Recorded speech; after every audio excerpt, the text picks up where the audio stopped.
ಮಾಂಗಿಗಾಗಿ ಸತ್ತವರು ಕೋಟಿ ಕೋಟಿ. ಶಿವನೇ ನಿನಗಾಗಿ ಸತ್ತವರನ್ನು ನಾನೊಬ್ಬರನ್ನು ಕಾಣಿಲ್ಲ ಈ ಜಗದಲ್ಲಿ. ಯಾಕೆಂದರೆ ಇದು ಕಲಿಯುಗ. ನನ್ನಂತವರ ಕ್ರಾಂತಿ ಯುಗ. ಸಮಯಕ್ಕೆ ತಕ್ಕಂತೆ ಸರಮಾಲೆಯಾಗಿ ನನ್ನ ಪ್ರತಿಯೊಂದು ಕಾರ್ಯವನ್ನು ತೀರಿಸಿಕೊಳ್ಳಬೇಕಂದ್ರೆ ಇದು ಈಗಿನ ರಾಜಕೀಯ.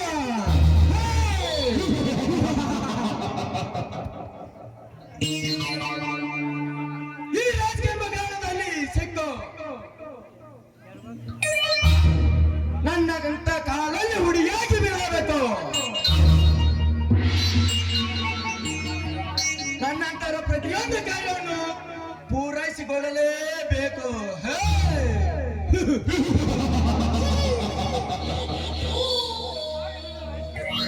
ಅಂದಾಗ ನನ್ನ ರಾಜಕೀಯಕ್ಕೆ ಒಂದು ಬೆಲೆ, ಎನ್ನು ಮುಂದೆ ಕಾಸಿಗೊಂದು ಕೋಲೆ.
ಅದೇನು ನಿಮ್ಮ ಬಾಯಿಂದ ಬಿತ್ತರಿಸಿ ನನಗೆ ಸದಾಗುತ್ತಿರದೆ ಗೌರಿ.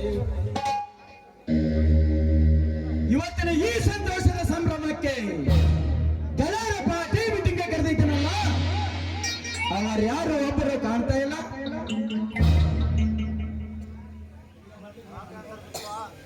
ಈಗ ಗೌರಿ ಕೆಲಸ ಸೀತಾಪತಿ ಮಾಡಲು ಹೋಗಿದ್ದಾನೆ. ಓಹೋ, ಮನೋಹರ ಎಂಬಡಿಯವರು ಬಂದೇ ಬಿಟ್ರು.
ವೆಲ್ಕಮ್.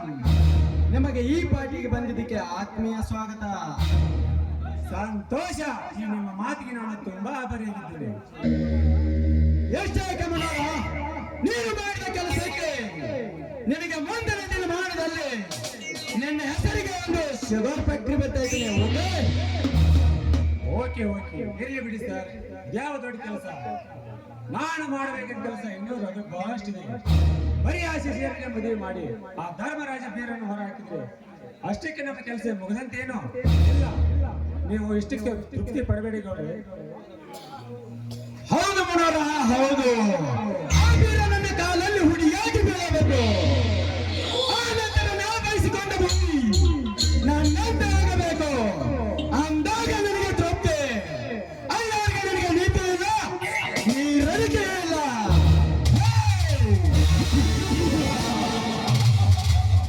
ಅಷ್ಟೇ ಅಲ್ಲ ಗೌಡ್ರೆ, ಆ ನಿನ್ನ ಲಕ್ಷ್ಮಿ ನಿನ್ನ ಮನೆ ಸೇರಬೇಕು.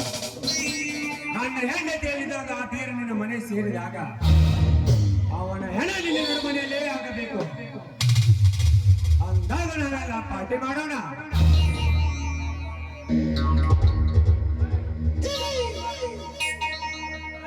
ಅಂದಾಗ ಈ ನಮಗವರು ಈ ನಾಡಿನ ಮನೆಯದಾಗಲಿಕ್ಕೆ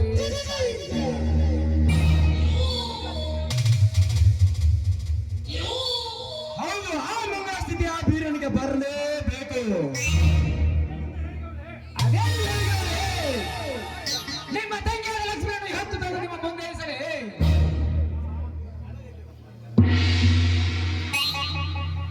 ಇಲ್ಲ. ಆ ಬೀರನ ಹೆಣವನ್ನು ಕಟ್ಟಿ ಹೊತ್ತು ತಂದು ನಿಮ್ಮ ಮುಂದೆ ಹೇಳಿ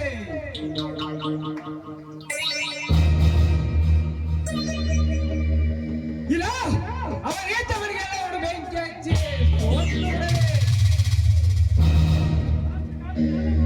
ಮಂತ್ರಿಕ, ಇದನ್ನೆಲ್ಲ ಮಾಡುವ ಮುನ್ನ ಅವರೆಲ್ಲಿದ್ದಾರೆಂದು ತಿಳಿದುಕೋ. ಇಲ್ಲ ಆ ಶಿಶಿನ ಪಾಲಿಗೆ ಕರೆಸಿ ಚೆನ್ನಾಗಿ ಕುಡಿಸಿ ಎಲ್ಲವನ್ನು ತಿಳಿದುಕೋ. ಆ ನಂತರ ಈ ಕಾರ್ಯಕ್ಕೆ ಕೈ ಹಾಕೋಣ. ಒಂದು ಮಾತು ಮತ್ತು ಮೂಡಿದ ಬರದಲ್ಲಿ ನೀವೇನಾದ್ರೂ ಆ ಮಂಗಳ ಕೊಂಡ ವಿಷಯ ಅಲ್ಲಿ ಹೇಳಿಬಿಟ್ಟರೆ ಅಲ್ಲಿ ಕೊಲೆಗಾರ ನಾನಾಗಿ ಸಿಕ್ಕಿ ಬೀಳುತ್ತಾನೆ.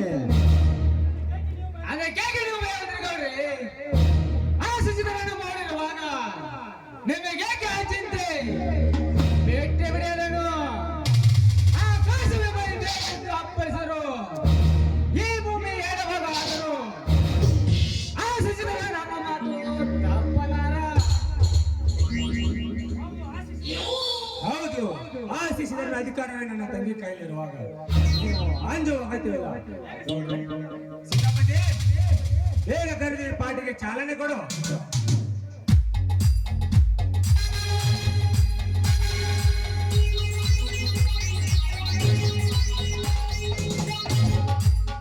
ಬಂದೆ ಮನೋರ, ನಿನ್ನ ಹತ್ರನೇ ಬಂದೆ. ನಮಸ್ಕಾರ ತಮ್ಮೆಲ್ಲ ಹಿರಿಯರಿಗೆ. ಓಹೋ, ಬನ್ನಿ ಸಾಹೇಬ್ರಿ, ತಮಗೆ ಈ ಪಾರ್ಟಿಗೆ ಬಂದಿದ್ದಕ್ಕೆ ಆತ್ಮೀಯ ಸ್ವಾಗತ. ಬನ್ನಿ ಕುಳಿತುಕೊಳ್ಳಿ. ತಮ್ಮ ಡ್ಯೂಟಿ ನಮ್ಮ ಕೃಪೆಯಿಂದ ಚೆನ್ನಾಗಿ ನಡೀತಾ ಇದ್ದೀವಿ. ತಾವು ನನ್ನ ಪಾಲಿನ ದೇವರು ಸರ್. ಏನ್ ಮಾಡ್ತೀವಿ ಸರ? ಇವ್ರ ಪೊಲೀಸ್ ಐತಿ ಸಾಹೇಬ್ರ, ನಾವ ಪೇಯಗಳು ಮುಂದೆ ಇವರ ಗೃಹ ಮಂತ್ರಿ ಆದ್ರ ಪೇಯಗಳು. ಸೀತಾಪತಿ ಅವರು ಹಾಸ್ಯ ಚಟಕ್ಕೆ ಚತುರವರು, ಮಾಂತ್ರಿಕರು ಮೈಮರು. ಅಂದಾಗ ನಡೀತೈತ್ರಿ ನಮ್ಮ ಬಲಗಲ್ ಬಲಾಟಿ. ಲೇ ಮಂತ್ರಿಕ, ಯಾತ್ ನಿಂತ್ರಿ ಮೈಂಗ ಹಲ್ಕ ಸುಮ್ಮನೆ ನಿಂತಾಗ ಟೇಬಲ್ ಬಡ್ಡೆ ಇಡ.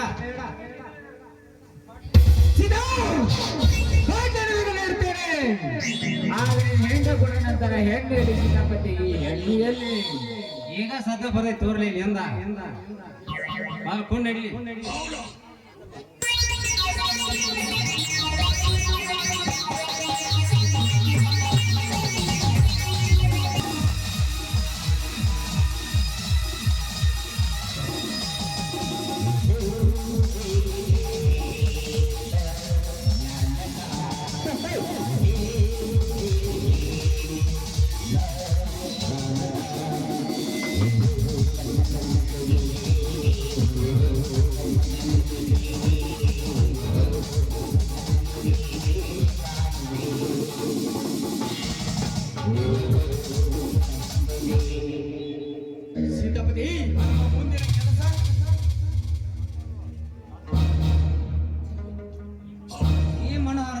ಕೆಲಸ ನಡೀಲಿ, ಪೊಲೀಸ್ ಎಸ್ಪಿದವ್ರದ ಅವ್ರ ತಪ್ಪು ನಡೀಲಿ, ಒಟ್ಟಾರೆ ನಮ್ಮ ಕೆಲಸ ರಟ್ ಆಗದಂಗ ಕಾರ್ಯ ನಡೀಲಿ. ಅದಕ್ಕಂತ ಒಂದು ಪ್ಲಾನ್ ಮಾಡಿ ಇಟ್ಟಿದ. ಅದೇನ್ ಫಿಕ್ಸ್ ಮಾಡ್ತೆ ವಿವೇಕಿ? ಅದೇ ರೀ ವಿಮಾನದ ಜಾಗ ರೀ, ನೀವೇ ತಿಳ್ಕೊಂಡ್ರಿ.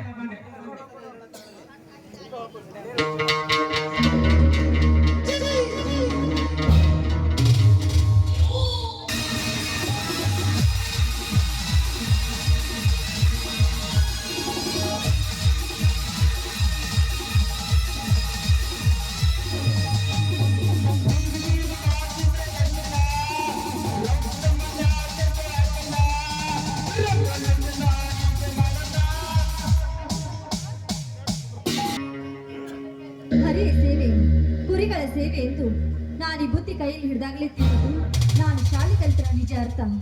ಓಹೋ, ವೀರ ಹಸಿದಿರ್ಬೇಕು. ಆದಷ್ಟು ಬೇಗ ಈ ಬುತ್ತಿ ಅವನಿಗೆ ಮುಟ್ಟಿಸ್ತೀನಿ.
ಓಹೋ, ಲಕ್ಷ್ಮಿ ಇಲ್ಲೇ ಇದ್ದಾಳೆ.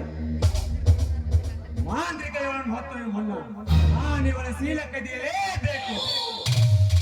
ಏ ಲಕ್ಷ್ಮಿ, ಎಲ್ಲೋ ಯಾರವರು? ನಾನ್ಯಾರೆಂದು ನನಗೆ ಹೇಳಿ ಪರಿಚಯಿಸುವ ಅಗತ್ಯ.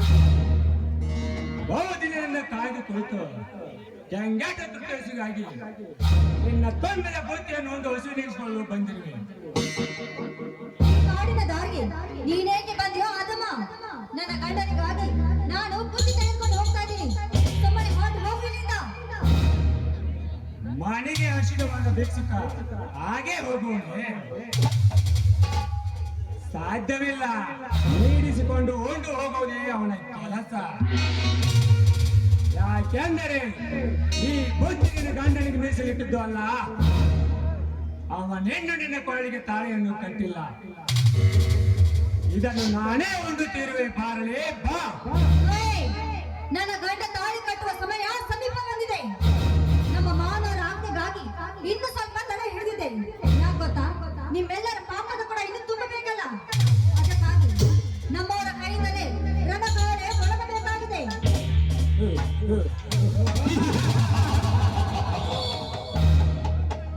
ಅಂತ ಯುದ್ಧದ ಬುದ್ಧಿ ನನ್ನಿಂದ ಪ್ರಾರಂಭವಾಗುವಾಗ ಅವನೆಲ್ಲಿಗೆ ಓದಬೇಕು ನನ್ನ ಕಹಳೆಯನ್ನು.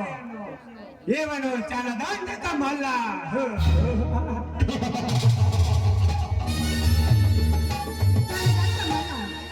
ನಮ್ಮ ಅಣ್ಣನಿಂದ ಸವಾಲು ಸ್ವೀಕರಿಸಿ ಸೂರ್ಯಾದ ನಿನ್ನ ತಂಗಿಯನ್ನು ಆ ಶಿಶುವಿಗೆ ಕೊಟ್ಟು ಮದುವೆ ಮಾಡಿದೆ. ಅಷ್ಟೇ ಅಲ್ಲ, ನಮ್ಮ ಮಾವನವರ ಮೇಲೆ ಇಲ್ಲದ ಸಲದ ಅಪವಾದ ಹೊರಿಸಿ ನಮ್ಮ ಮಾವನವರನ್ನ ಮನೆಯಿಂದ ಆಚೆ ನುಗ್ಗಿದೆ.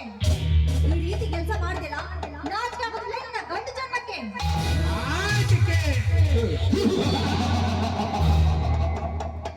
ನಾಚಿಕೆ ಎಂಬ ಮೂರಕ್ಷರ ಮರ್ಮವನ್ನು ತಿಳಿದುಕೊಂಡು ನಾನು ಈ ಕಾರ್ಯಕ್ಕೆ ಕೈ ಹಾಕಿದ್ದೇನೆ. ಏ ಲಕ್ಷ್ಮಿ, ನೀ ನನ್ನ ಮನೆ ಸೇರೋ ಮೊನ್ನ ನನ್ನ ಕೈ ಸೇರು. ಇಲ್ಲವಾದರೆ ಮಸನಿಕೆರೋ ಹೂವಾಗಿ ಹೋಗುವೆ ನನ್ನ ಕೈಯಲ್ಲಿ. Okay brother, okay. ನಾನೊಂದು ಕಿವಿ ಮಾತು ಹೇಳ್ತೀನಿ, ಲಕ್ಷವಿಟ್ಟು ಕೇಳು. ಹೊಟ್ಟೆ ಹಸಿವಿಗಾಗಿ ಈ ಬುದ್ಧಿ, ಕಾಮದ ಹಸಿವಿಗಾಗಿ ಈ ಬುದ್ಧಿ. ನಿನಗೂ ಹಸಿವಾಗಿದೆ, ನನ್ನ ಗಂಡನಿಗೂ ಹಸಿವಾಗಿದೆ. ನಾನು ಹೋಗಿ ನನ್ನ ಗಂಡನಿಗೆ ಊಟ ಮಾಡಿಸಿ ಬರ್ತೀನಿ. ಆ ತಾಟಿನಲ್ಲಿ ಸ್ವಲ್ಪ ಏನಾದ್ರೂ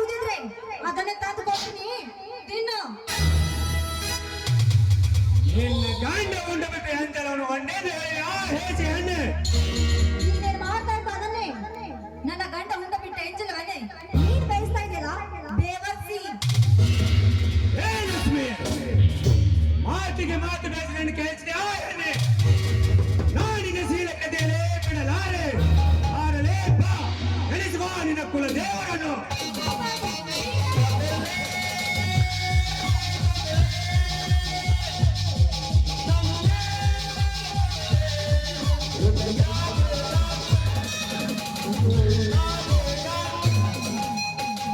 ಬಂದೆ ಲಕ್ಷ್ಮಿ ಬಂದೆ.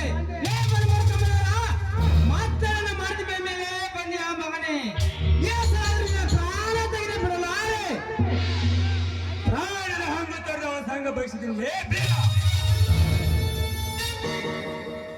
ಅಂದು ನಾನು ಕೈ ತಪ್ಪಿಸಿ ನಿನಗೆ ಮಾಯಿ ಒಪ್ಪಿಸಿ ತಾಯಿಗೆ ನಿನ್ನ ಬಲಿ ಬಿದ್ದವಳಿಗೆ ನಾನೇ ಬಾಳ್ಕೊಳ್ಬೇಕಂದಿರುವೆ. ನೀನು ಕಣ್ಮರೆ ಹೇಳ್ಬಿಡು ಇಲ್ಲಿಂದ. ಮತ್ತೊಬ್ಬರ ಮನವಿ ಅಂದರೆ ಅದರಲ್ಲಿ ಭಜನೆ ಶಿವ ಅನ್ನೋದರಲ್ಲಿ ಬಡವ ಇವರು ನನ್ನ ಸತ್ತು ಮತ್ತೆ ಮತ್ತೆ ಅದೇ ಮತ್ತೆ ನೀವು ಮಾತಾಡಿದ್ರೆ ನಾನು ಮಾಡಿದ ನಿನ್ನ ರೋಂಡವನ್ನು ತೆಗೆದು ನಮ್ಮ ರಾಜ್ಯದಲ್ಲಿ ಕಟ್ಟಿ ಬರ್ತೇನೆ. ನನ್ನ ಸಾಮರ್ಥ್ಯ ಅಂತದೋ ಇನ್ನೂ ನಿನಗೆ ಗೊತ್ತಿರಲಿಲ್ಲ. ನನ್ನ ಮೈ ಮುಟ್ಟು ಗಂಡು ಹೆಣ್ಣು ಈ ಭೂಮಿ ಮೇಲೆ ಯಾರೂ ಹುಟ್ಟಿಲ್ಲ. ಸುಮ್ಮನೆ ಕೈ ಬಿಟ್ಟು ಹೊರಟು ಹೋಗಿ ಬಿಡು. ಇಲ್ಲ ಅಂದ್ರೆ ನನ್ನ ಪಿಸ್ತೂಲ್ ನನ್ನ ಶೂಟ್ ಮಾಡಬೇಕಂದ್ರೆ ಆಚಾರ. ಎಷ್ಟೋ ತೋರಿಸಿ ಎದುರಿಸ್ತೀಯ ಲೇ ಆರಾಮ್ಕೋರ. ನಾನು ಯಾಕೆ ಎಂಬುದನ್ನು ನಿನಗೆ ಪಕ್ಕದಂತೆ ಕಾಣೋದಿಲ್ಲ. ನಿನ್ನ ಎಮ್ಮೆಲ್ಲೆ ಗೌರವಿಗೆ ಹೆದರೇ ಗಂಡ ನಾನು. ನಿಮ್ಮ ಪುಣ್ಯಾಟಿಕೆ ಮಾತಿಗೆ ಹೆದರಿ ಕೈ ಕೈ ಬಿಟ್ಟವರು ನಾನು ಹೇಳಿಕೊಳ್ಳಲೇ ಬಿಟ್ಟಿಲ್ಲ. ಸಂಗೋಯವನ್ನು ಕುಡಿದಾದ ಬಿಟ್ಟೀನಿ. ಸಿಂಧೂರ ಲಕ್ಷ್ಮಣ ಗಡಿಯಾದ ಬೆಳೆದೀನಿ. ಬಾಲೆ ಗಂಡಸಾಗಿ ಮುಂದಕ್ಕೆ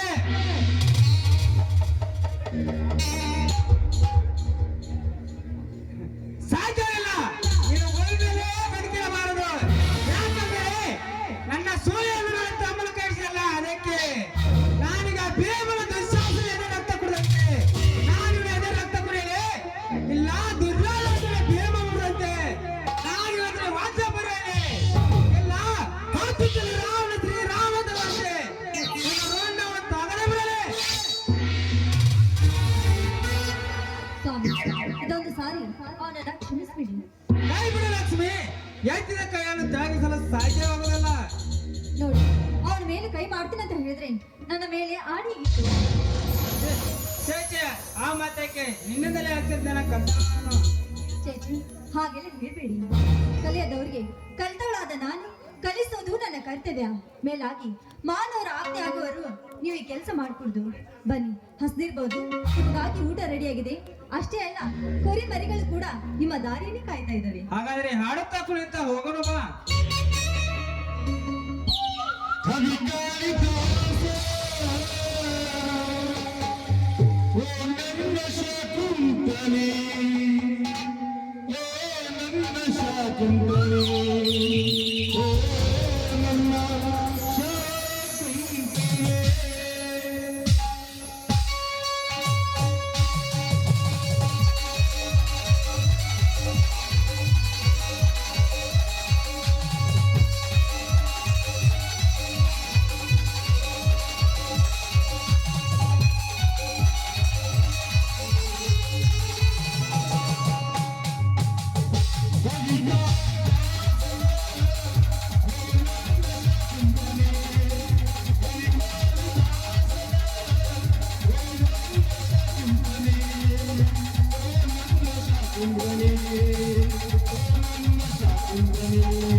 ಲಾವಣ್ಯ, ಈಗ ಸಮಯವೆಷ್ಟು? ಬೆಳಗಿನ 5:45 ಆಗಿದೆ. ಏನು ಮಾಡ್ತಿರುವೆ?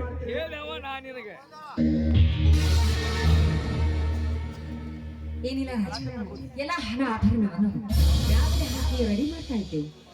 ಓಡುವಾಲಿ ಕಿಟಕಿಯಿಂದ ಆಚೆ ಸೂರ್ಯೋದಯಗೊಳ್ಳಲು ತನ್ನ ಕೆನಾಲಿಗೆ ಹೇಗೆ ಚಾಚುತ್ತಿದ್ದಾನೆಂದು ಎಷ್ಟೊಂದು ರಮಣೀಯಾಗಿ ಕಾಣುತ್ತಿದ್ದಾನೆ ಆ ಭಾಸ್ಕರ. ಕತ್ತಲನ್ನು ಹೊಡೆದೊಳಿಸೋದಕ್ಕೆ ಅವಸರವಾಗಿ ಓಡಿ ಬರುತ್ತಿದ್ದಾನೆ. ಇಲ್ಲಿ ಈ ಬಿಸಿಲಿನಲ್ಲಿ ಈ ರಸಿಕನಿಗೆ ನೀ ಅಳಿವು ಮಾಡಿಕೊಡಲು ಹಿಂದೇಟು ಅಥವಾ ಮುಂದೇಟು ಹಾಕುತ್ತಿದೆಯಲ್ಲ ರಾಣಿ?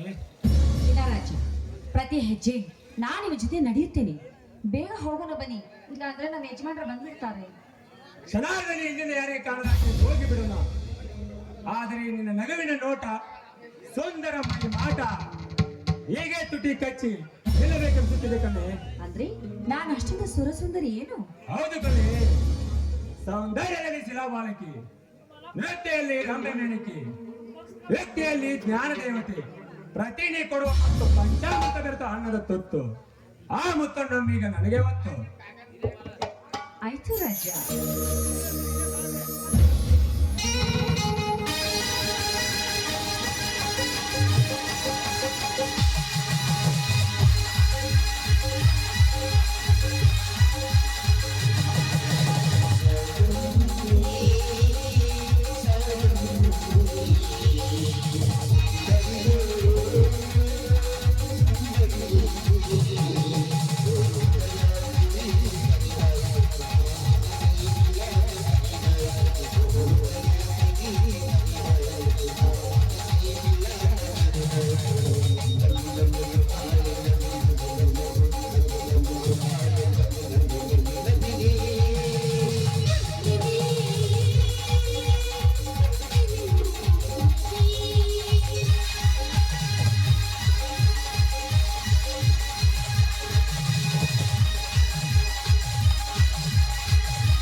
ಈಗಲಾದ್ರೂ ಹೋಗೋಣ ರಾಜ.